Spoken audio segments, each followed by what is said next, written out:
Welcome to the Start Something Show. Join world-renowned experts, change agents, and everyday folks who have done the amazing. All here to help you start something incredible. Now it's time to step out, live your perfect day, and create a legacy with your host, Tina Dietz.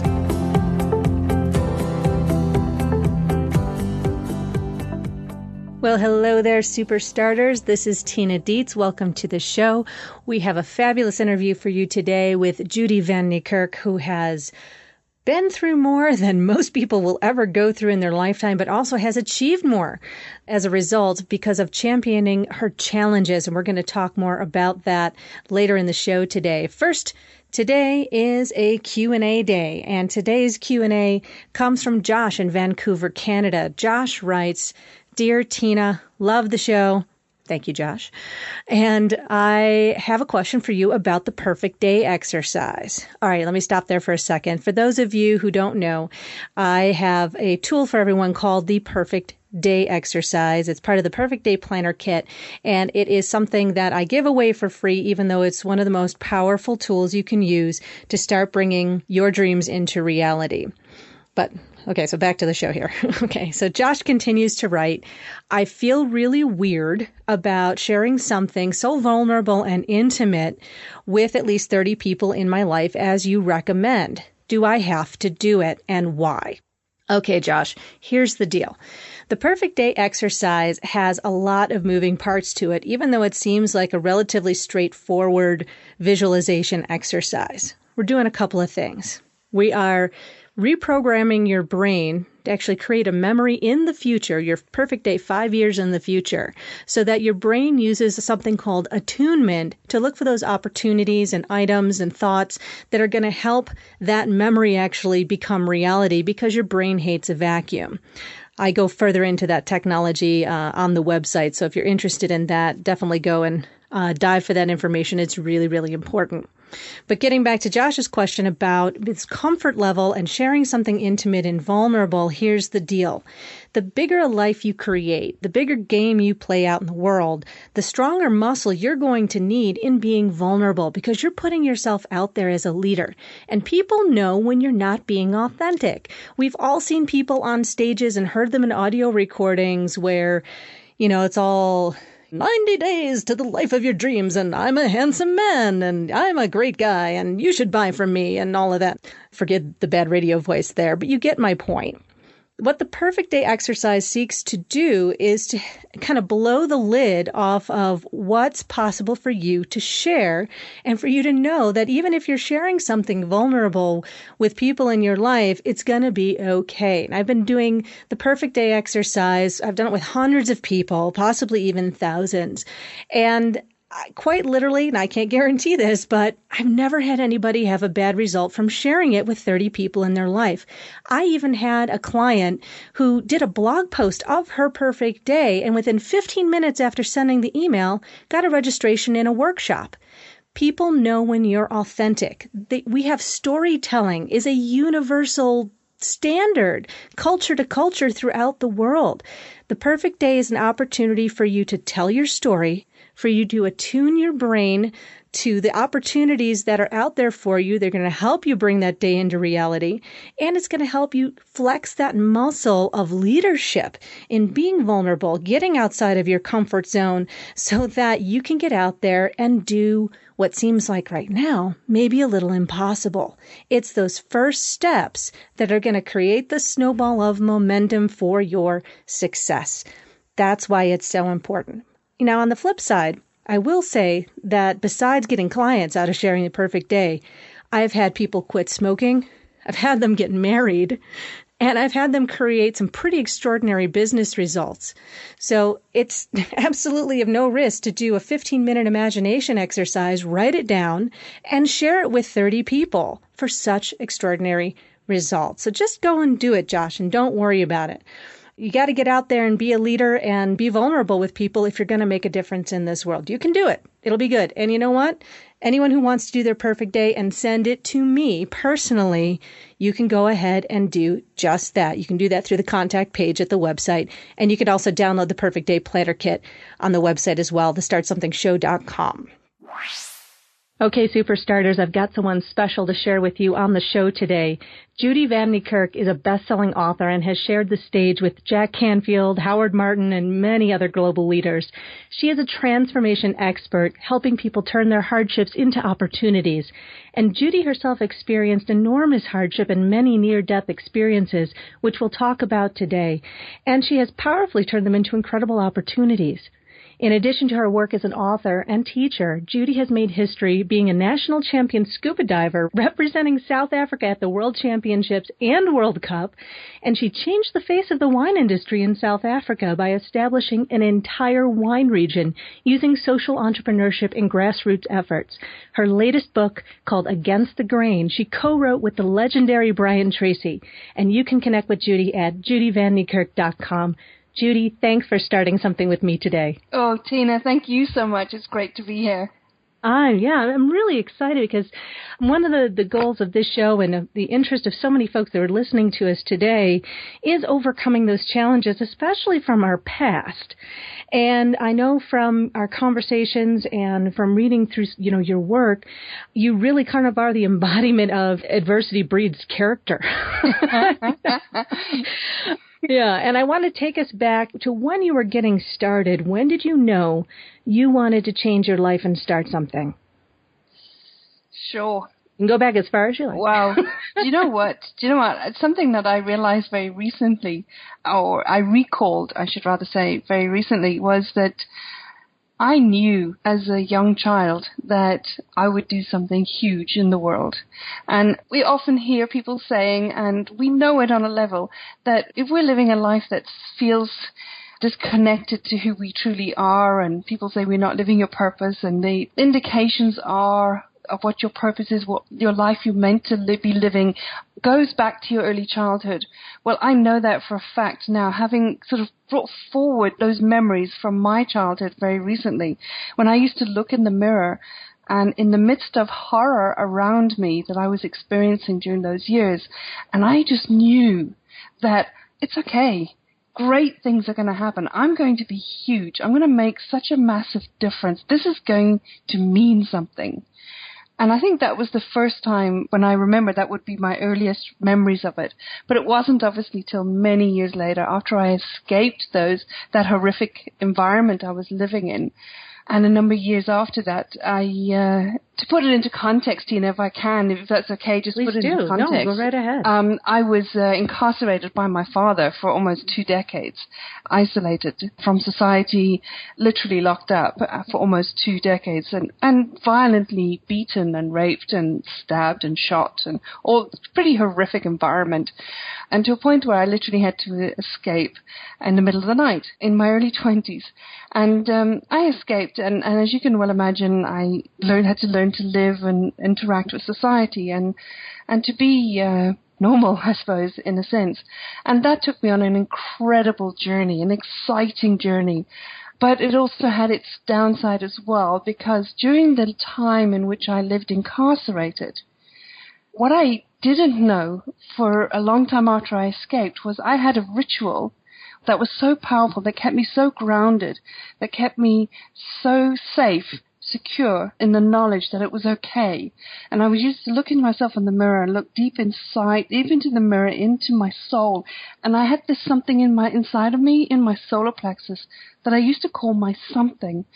And now as an adult, I know it was my higher self, my soul, my spirit, and that's something. The more I connected with it, the more grounded, the more okay, the more safe I felt. And believe it or not, in the midst of that hell, the more inner happiness and inner peace I had, and the more simple things I could find tremendous joy in. When you really connect with what's real and what matters, the simplest things bring you such incredible joy, even in the midst of horrendous trauma and carnage around you. And that is something that kept me so grounded and so in touch with my inner core. But when I escaped, I was so caught up in the euphoria of freedom and learning about life and making money, getting jobs, getting boyfriends, and just having a joy, having a party, that I started seeking everything outside of myself. I lost that connection inside of myself.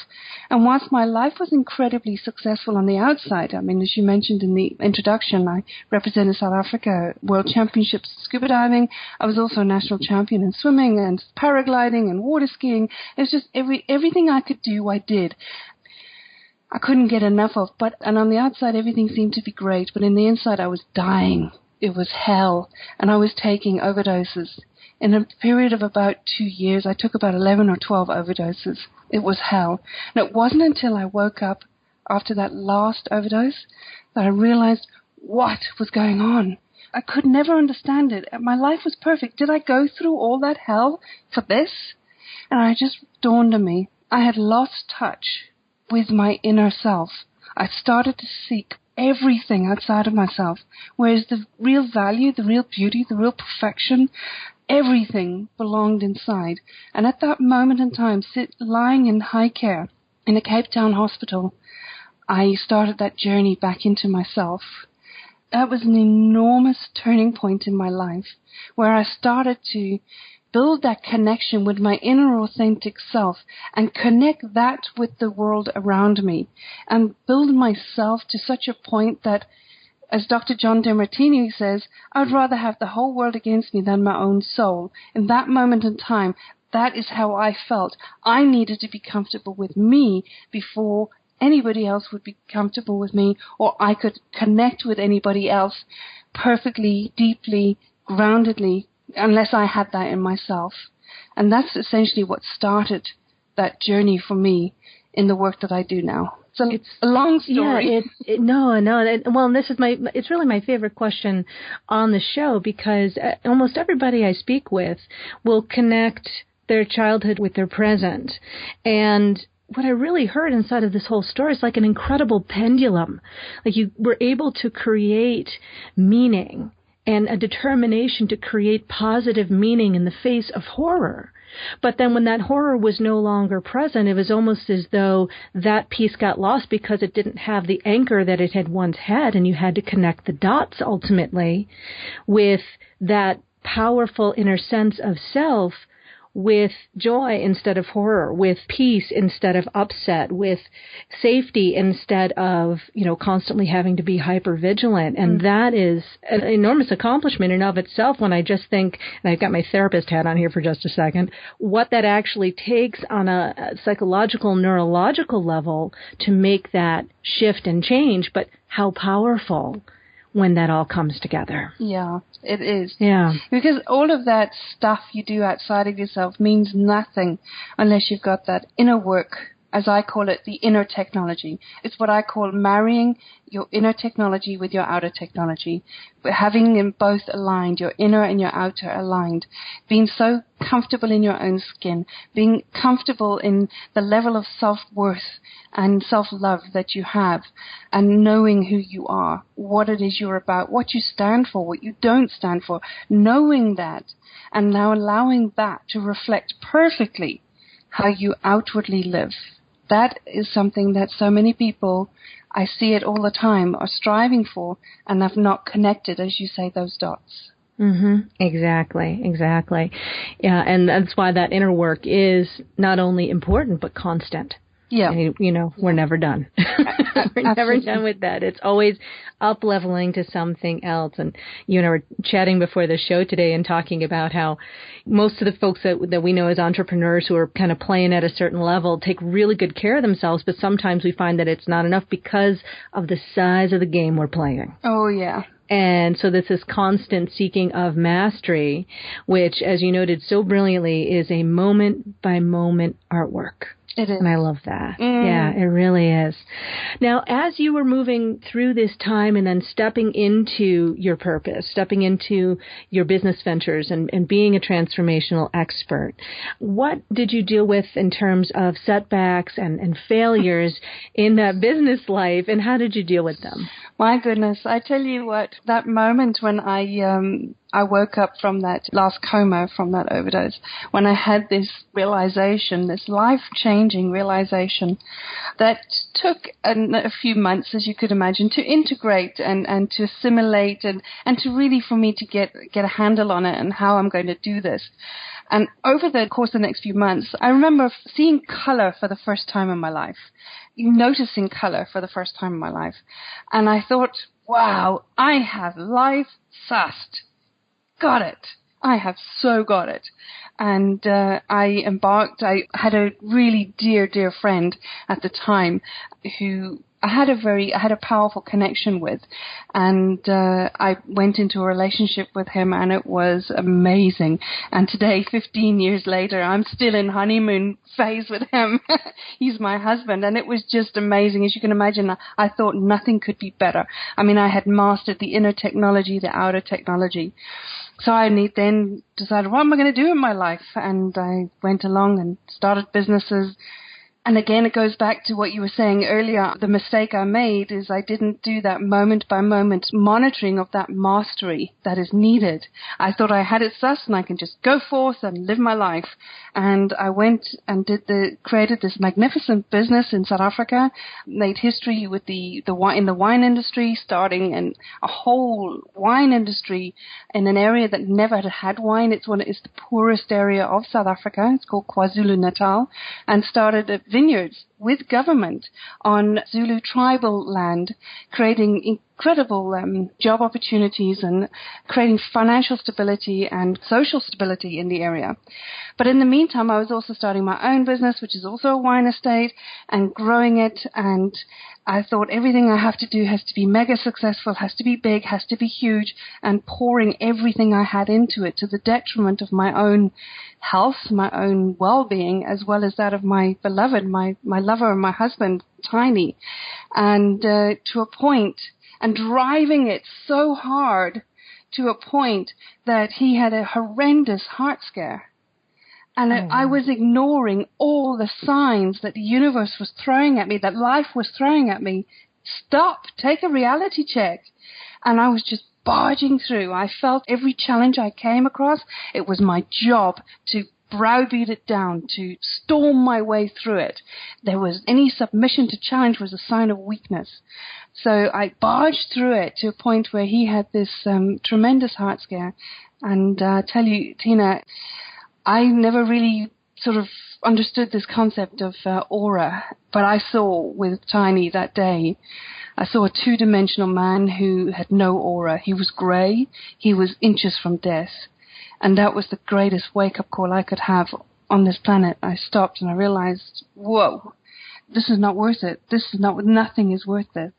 So in that moment, I made a decision to shut down our huge business, gave staff 4 months' notice, and shut the whole business down, which involved wine vineyards, wineries, wine bars, distribution companies.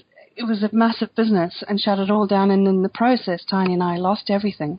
Fortunately, the vineyards and the winery on the tribal land is still thriving and booming, because that was a separate entity to us. And that's still thriving, thankfully. But what it taught me when I walked away from that, and both of us lost everything when I walked away from that, you don't ever have life sussed. It's an ongoing journey. It's an ongoing internal check you need to have. You constantly need to be aware of what is going on around you. And the other thing was that very much living in my head and not in my heart. All the evidence was there through building that business, this huge business, very successful. All the evidence was there that that is not what I was here to do. The evidence was there because I put so much emphasis and energy into creating this social project on the tribal vineyards. That is what I'm meant to be doing. That's empowering people. So no matter what I do that is not completely 100% focused on what I'm meant to be doing on earth, it is not going to work, no matter how much I barge my way through it, no matter how much I commit myself. There's a time and place where you just got to step back and say, what's going on? And look inward, because the answer is inward. It is always inward. Absolutely. Yeah. When we made the decision to sell everything we had and move to Costa Rica, even though we had never been here, it was a very odd feeling, but we knew that it was the right decision. It was like surrender in that moment. And sometimes you have to walk away from certain things in order not just to survive, but to be in alignment with your soul. Yes. And because if you're not in alignment with your soul, you're just going to get barrier after barrier after barrier, and the harder you try and push through that, the more and more challenges that you will attract, or you will experience, to use more business terms, you will experience more and more and more challenge until you do stop and listen. You can't cheat the universe. No, you can't. I had many years ago when I was running a couple of teen centers in the deep inner city of Buffalo, I had a mentor. It was this wonderful woman who kind of took care of an entire section of the projects, very kind of dangerous area in Western New York. And I was pushing myself, and she looked me in the eyes the one day and she said, "Tina, if you don't start listening, God's going to sit you down." And I didn't listen, and I did get sat down not that long after, and I couldn't walk for 4 months as a result. And I never forgot what she said. And this is one of the reasons I love bringing these kind of messages forward to everybody, so that folks don't have to necessarily go through. Please learn from us, folks. Yeah. Tina, absolutely. That's the entire point. So let's go on to another thing, though. Let's talk about a breakthrough moment. What's one of your favorite moments as you've been working with people around the world and becoming an author and a speaker? Tell us about a moment of brilliance that you love. A moment of brilliance that I absolutely love is when I started on this route to understanding that every single one of our challenges has tremendous gifts. And the more I looked into that, the more I started to see abundance. Abundance in everything. And I referred to it earlier about the inner technology and the outer technology. And I had spent so much time delving into the inner technology, into the soul and the spirit and our inner purpose and so on, that I thought, let's have a look at what's going on in the world. And that opened my eyes to phenomenal, limitless opportunity, and I awakened a tremendous hunger to find out more and more, because we are not living in a world, a planet of scarcity, of lack. We are living in a planet of incredible abundance, of beauty, of love, of just brilliance. And when I had that moment, and it wasn't that long ago, it was only about 2.5 years ago, when I had experienced that moment, and I thought, my gosh, now more than ever is the most perfect time to be alive on this planet. We're wakening up to this incredible sense of our inner technology, understanding about the heart, the power of the heart, living from the heart, being guided by our intuition, this concept of collaboration and evolution and sustainability. That's happening. But what's also happening is an incredible exponential growth of technology and of collaboration and connectedness of people, of humanity. And when I saw that opportunity, that's when I saw the perfection of marrying the inner technology with the outer technology. There is no challenge we cannot overcome in this world. There is no shortage of water. There's no shortage of food. There's no shortage of money. It's contrary to what we are hearing and seeing all around us at the moment. And it's my purpose, my drive to help people see that. So what ended up coming out of that marriage of inner and outer that you ended up either creating or bringing out to the world? That actually created what I call now, sort of how I work with people, is to capitalize your challenges. It's essentially how you can take your work, your life, spiritually, emotionally, and financially, from linear to exponential. It's understanding the power and the beauty and the perfection of exponential in all areas of life. That is how I have, in a sense, frameworked it, in order that I can teach it and talk about it and work with people around that topic. Brilliant. I love that. Yeah, because it all really does have to be married together. And I'm looking forward to talking with you on the Backstage Pass portion of our interview about some more details on the process you've developed, having people work with their challenges, and also the technology that is emerging that I know you have a very deep knowledge of. So if you are just starting out today, and you had your knowledge, but not the resources you've developed over the years, what would be some of the first things you would do to start something today? Well, the first thing I think I would learn coding, because that's the language of the future. It's so right. I think that's the first thing I would do. If I had to start over, that's what I'd do. I would as I'm learning to read, I would learn to code. If I had children, they would have coding books as well as Humpty Dumpty books or whatever books. I don't have children, so I don't know what type of books they get. But it would definitely be coding. Yes, Humpty Dumpty sat on a wall, Humpty Dumpty learned Ruby Rails and binary. Yes. Yeah. That too. Yeah. What else? And obviously meditation, without a doubt. Somebody said to me a little while ago, if you're too busy to meditate, then you need to meditate.